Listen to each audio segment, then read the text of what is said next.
For many years, the American city of Chicago has struggled with a widespread problem of community violence, which disproportionately affects Black and Latino communities in the city's rural areas. Exposure to violence, whether through direct victimization, witnessing violent acts, or hearing about them, has a significant impact on the lives of many adolescents and adults, affecting their mental health and sense of safety. For many city adults, gun ownership is inextricably linked to their perception of personal safety in violent neighborhoods.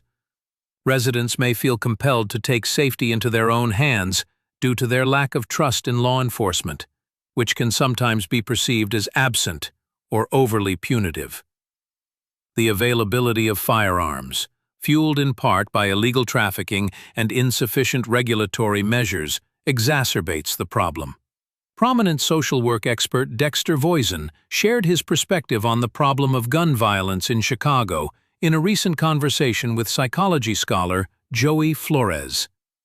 Florez is a writer and cultural critic with an educational background in applied and forensic psychological science and experience working with young and middle-aged adult offenders in the correctional system and in the community.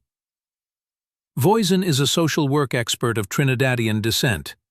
He is the dean of the School of Applied Social Sciences at Case Western Reserve University. He has been recognized as one of the world's leading social scientists and one of the most cited researchers in his field. Building on his work, Voisin bases his philosophy of violence on the understanding that people can engage in pro-social behavior when given the right conditions and opportunities. According to Voisin, community-centered solutions that eliminate the underlying causes of violence and promote resilience are necessary to address gun violence and illegal firearm sales among racialized youth and adults, including Afro-Latino immigrants.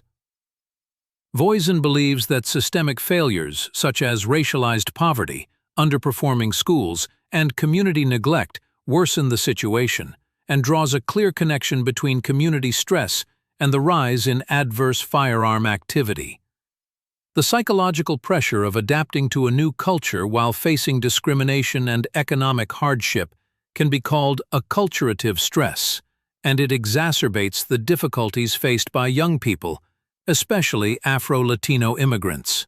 In Chicago, it is estimated that up to 5% of residents are Afro-Ecuadorian immigrants. When asked about Florez's narrative of criminological stress and institutional discrimination among Afro-Latinos, as reported in the Ecuadorian news publication La República, and how other non-native Black Chicago residents may face similar prospects of social marginalization and community violence, Voisin advocated for a culturally sensitive approach that allows non-native Afro-migrants to achieve the American dream through hard work and excellence, and for education to remain a ladder of opportunity in the United States. I am an immigrant who came to the United States in pursuit of the American dream and has lived and achieved it in many ways, Voisin said. Yes, achieving this dream for anyone is more difficult when you have a subjugated identity. Despite all its complexities, I still believe in the promise of America.